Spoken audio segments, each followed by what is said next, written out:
Public service program is brought to you by the Metropolitan Library System.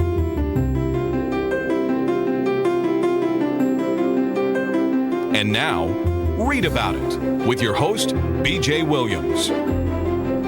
We have a great show for you today, including a talk with Patricia Laughlin about her book, Hidden Treasures of the American West.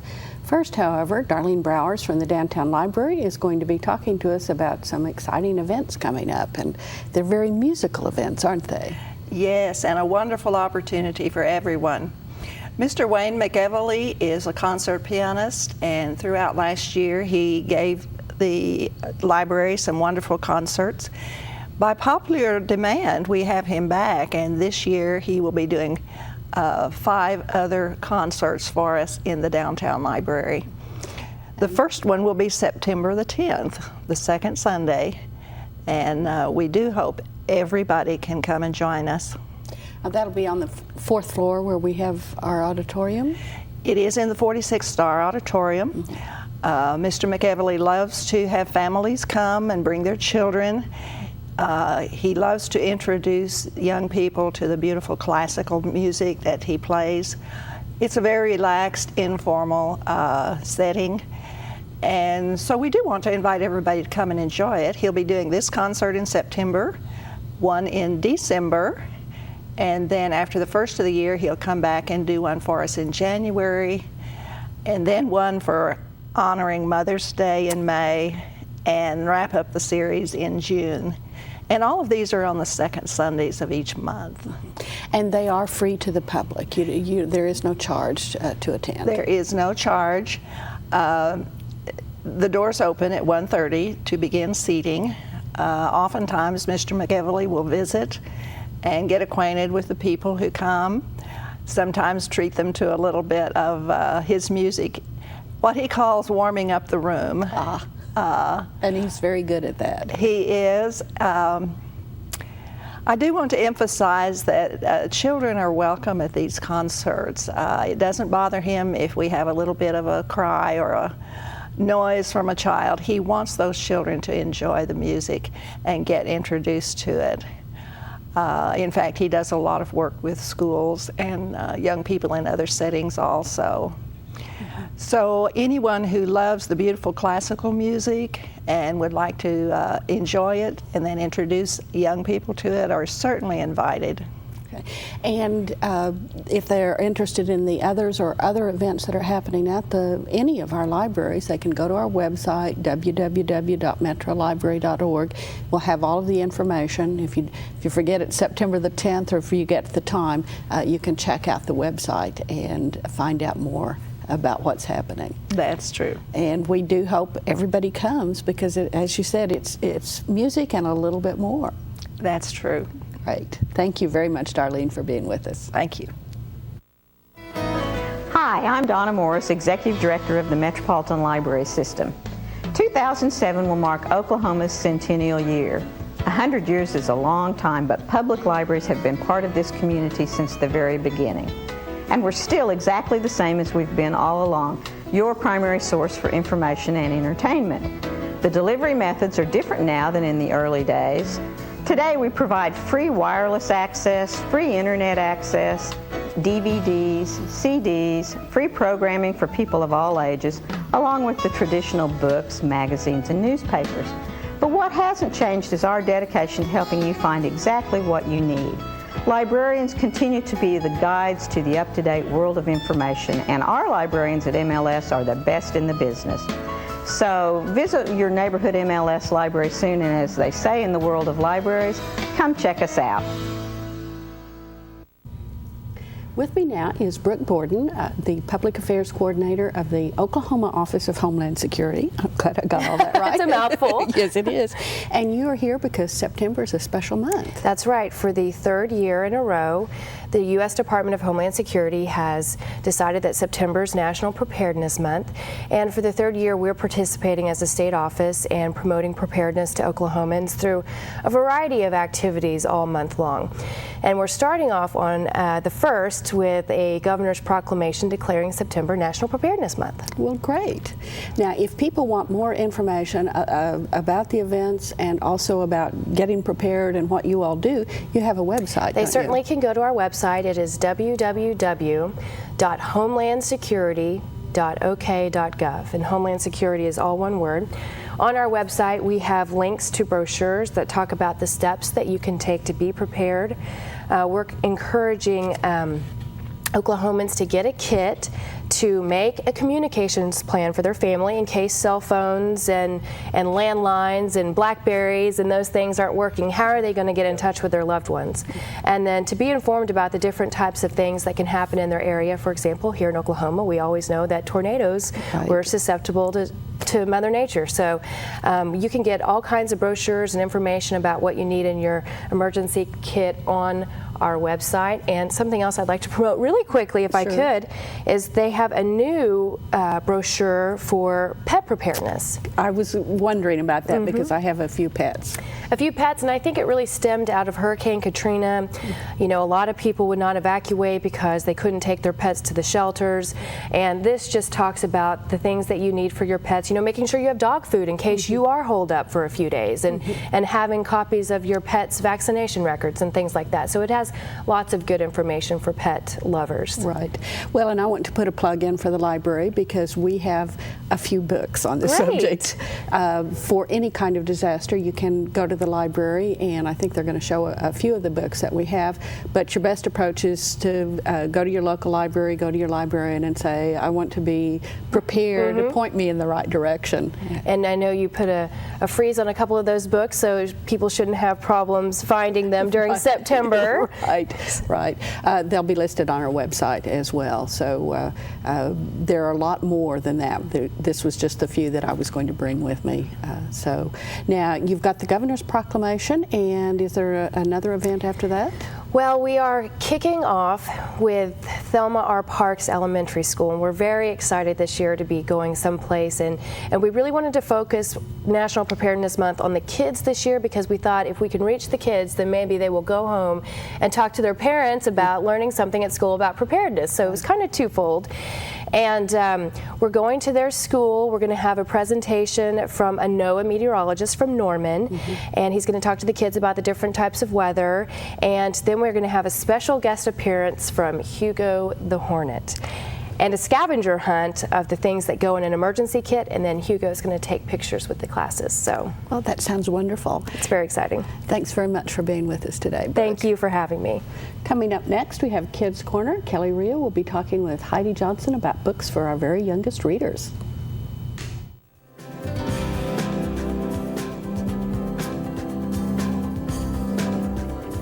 Hi, today Heidi Johnson from Tech Processing is here, and she's brought two fabulous children's books.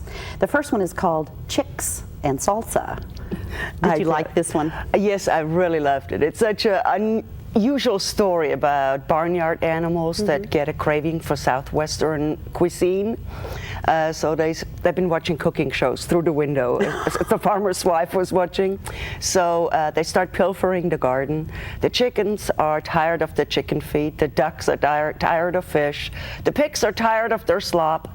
So they all decide they're gonna have a big fiesta and make salsa, guacamole, nachos, and they're all having a great time and decide, let's have a big festa and invite everybody in.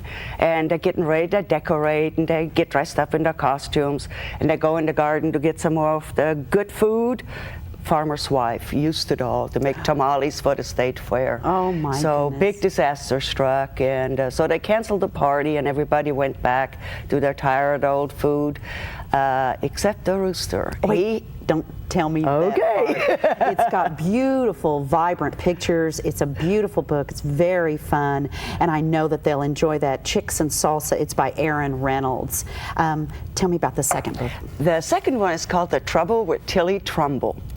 Tilly Trumbull is a lady that loves old chairs. She goes to garage sales, to chuck-out sales, as she calls them. I know people just like that. Yes, and she finds these wonderful old used chairs, as she puts it.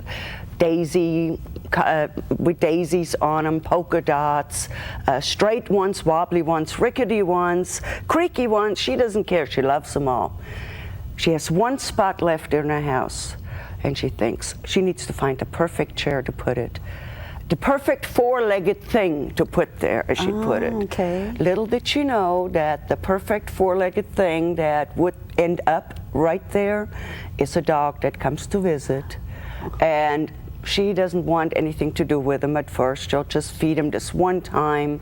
Well, you know how that goes. The one time turns into a permanent. But as it turns out, he occupies the spot right there by the fireplace until he realizes that's what was needed to fill That's that what was empty missing. spot. Oh, that's a Right. good story. It's called The Trouble with Tilly, or excuse me, The Trouble with Tilly Trumbull. With Tilly Trumbull. And it's by Lynn Manuel. We hope you'll find it at your local library or at your favorite bookstore. Thanks. With me now is Bill Young. He's from the Oklahoma Department of Libraries, of the Public Information area. You also work with the Oklahoma Center for the Book at ODL. Right. But you're here for Oklahoma Reads Oklahoma. Right. And you've been here before Been here about before. this. Here we go again. This is the official Centennial Literary Project for the state, and each year we ask citizens to vote for the book they want to read and discuss. And in 2004 it was Billy Lett's Honk and Holler Opening Soon. In 2005 it was Tim Tingle's Walking the Choctaw Road. And this year it's Dana Dunbar's The Saints and Sinners of OK County. So now for the final time this September and October, we're asking the citizens to go online to okreadsok.org and select the book they would like to read for our centennial year, 2007. Now, we offer them a choice. You don't have to just go in and think of a book. That's right. And the idea is to look at the selections and decide which book you would like to read if you had to pick one of them up right now. We give them 3 nonfiction selections and 3 fiction selections. The nonfiction selections this time around are Cherokee Medicine Man by Robert Connolly. Your viewers will have heard about that. Ramblin' Man, The Life and Times of Woody Guthrie. It's kind of the official biography of Woody Guthrie, endorsed by his family. It's an Oklahoma Book Award winner. And Prairie City, The Story of an American Community by Angie DeBow. She's known a lot for her Native American histories, but Angie and her family were pioneers. They came to Oklahoma during, soon after a run, and this is the story of those communities that sprang up on the prairie. And our fiction selections are Fire in Beulah by Rilla Askew. We talked about the Tulsa Race Riot during our first 6-pack, Tim Madigan's The Burning, and now we have a fictional account of that event. The Old Buzzard Had It Coming by Donis Casey, the first in a new series of mysteries by the Tulsan Donis Casey, and she's scored points for her writing about place. And Dance of the Thunderdogs by Kirk Mitchell.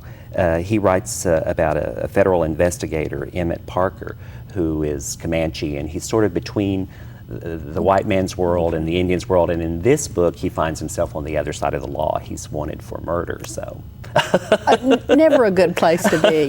But you can find out more about all of these books at the website, or if you're really industrious, you can go to your library. You can go to your library and read, yeah. okreadsok.org. You can find out about the project, find out about the books, find out how to vote, and get involved in your community.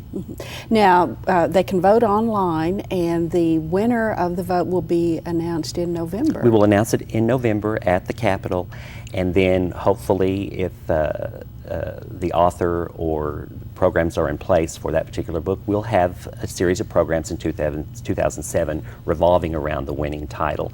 We've had author tours the past 3 years and different programming, so we plan on going out with a bang. Well, I understand that the programs we've had for the last 3 years have been extremely popular.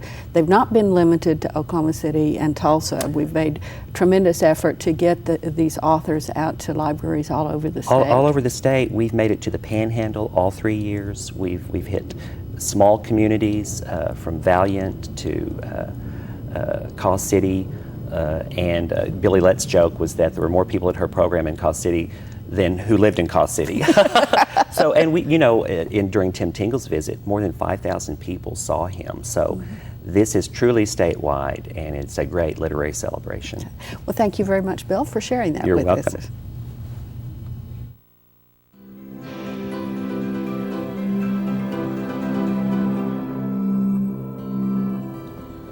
I am here once again with Elizabeth Kessler from the Library's Materials Selection Office. Liz, thanks Hey. for coming back on the show. No problem. You want to talk about a movie? Yeah. Yeah, we usually have three people to talk about movies. Linda Right. Hyams is usually here with us. She was ill today and couldn't make it, and we're going to talk about a movie that she chose, and so we're going to do it behind her back. The movie is Lilies of the Field from 1963, Sidney Poitier movie.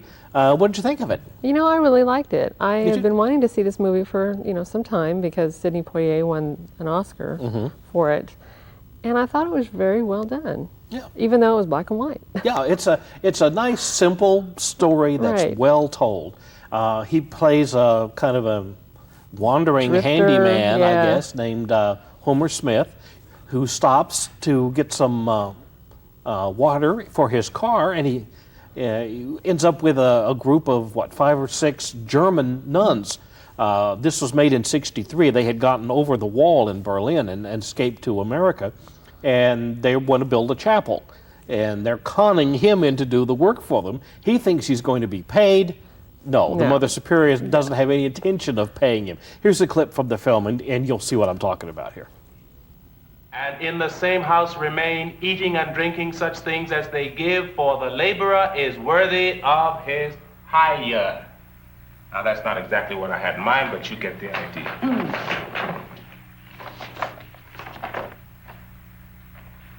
What you got there? Proverbs 1:4.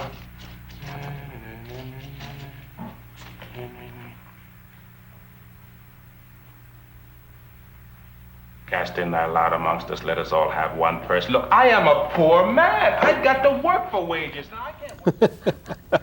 She finds several other passages in the Bible that she tells him that he should be doing this for free. Right.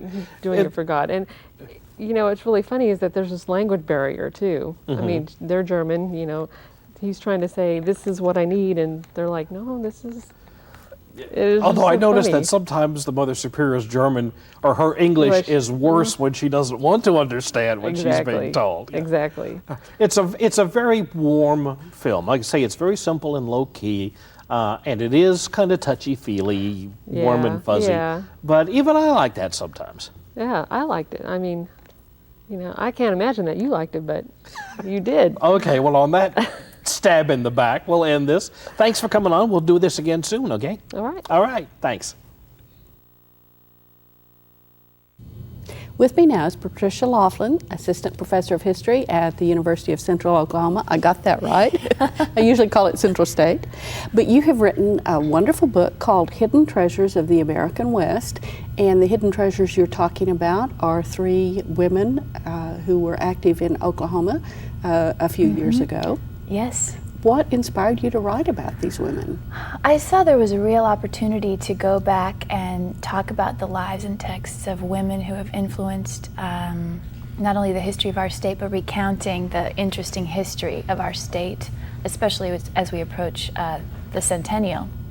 And perhaps best known is historian Angie DeBow, but lesser known would be a public historian, Muriel Wright, and anthropologist Alice Marriott.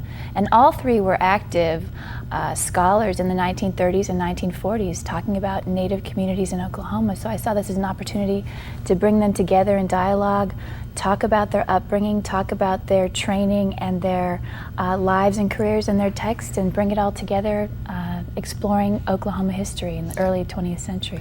Now, you also talked about the fact that none of them were deeply involved in academia. The closest any of them got was Angie DeBow, did teach in that other state for a few years, but they were none of them tenured professors who influenced a whole stream of students, but they still had a great impact. And for a long time, while I was working on my graduate work at Oklahoma State University, I thought that was a loss that they did not have the academic platform to train graduate students. But as I started to investigate and explore this in the inverse notion, it allowed them greater freedom to explore some topics that others might not tackle. So in a sense, they also reached out and wrote for a general audience, and I still think sometimes academics need to reach out and write for a more general audience. So these three women are models for us. They did that. They did it well. Now, in fact, Angie DeBow did tackle specific subjects that, had she been a professor, could have gotten her into a world of trouble. In fact, one of the books, I believe OU Press refused to publish. Right. It was a very young press. OU Press at the time, and when the director went to Princeton, then the book was published at Princeton. We're talking about And Still the Waters Run. It dealt with a little bit of the less attractive aspects of Oklahoma history, shall we say. That's true, but still very important. And I still think as we're approaching the centennial, these are the type of topics, the joining of Oklahoma and Indian territories and statehood and what that means, talking about the different communities that are represented, and I hope we'll see opportunities for public discussion on Oklahoma history this year. Now, what kind of research did you do for this?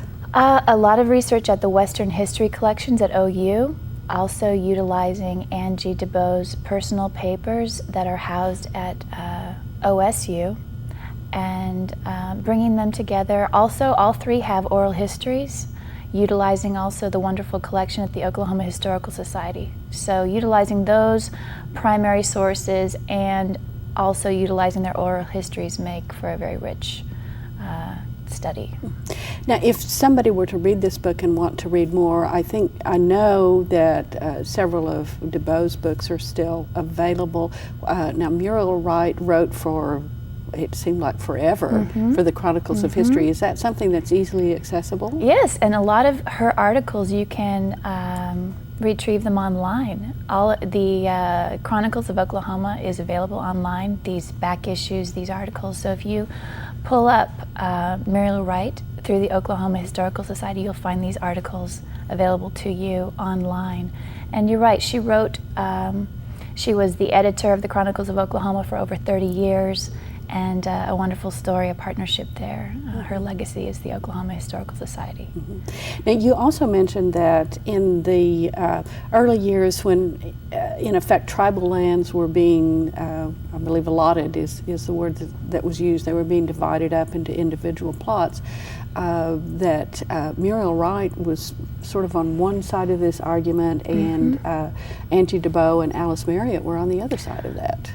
Does that show up in their writings? Yes, it does. Muriel Wright has a really interesting background. Her grandfather was principal chief of Choctaw Nation. He also is attributed with naming our state of Oklahoma, that he came up with the name Oklahoma, Choctaw term, meaning red people.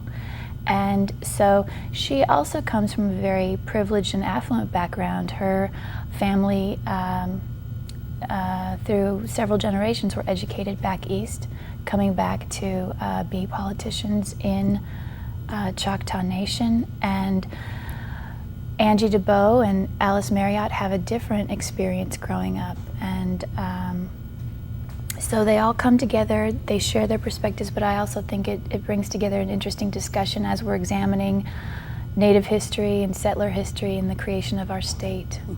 Well, and from a woman's point of view, these were women that were active at a time when women were not, they were supposed to grow up and get married and have kids and stay home. That's right. So I think for us in our discussion, they are wonderful models of what women can do, how active they were and are.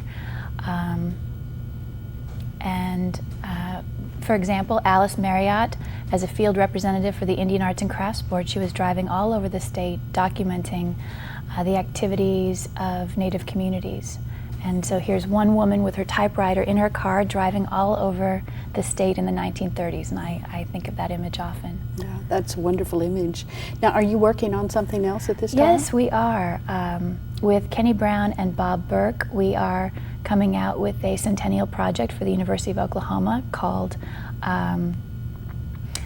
Building Traditions, Educating Generations, A History of the University of Central Oklahoma. And it's an Oklahoma Centennial Commission project. It will be out spring, summer '07, published by Oklahoma Heritage Association. So rich in images and text. We also have student contributions throughout the text, so we're excited about that project.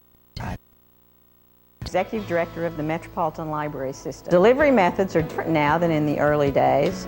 Today we provide free wireless access, free internet access, DVDs, CDs, free programming for people of all ages, along with the traditional books, magazines, and news. In the world of libraries, come check us out. With me now is Doug Benton. That means it's Writer's Almanac time. You have some dates. I do. I am going to talk about a couple of writers briefly who were huge bestsellers. Dear and Glorious Physician was about St. Luke, for instance.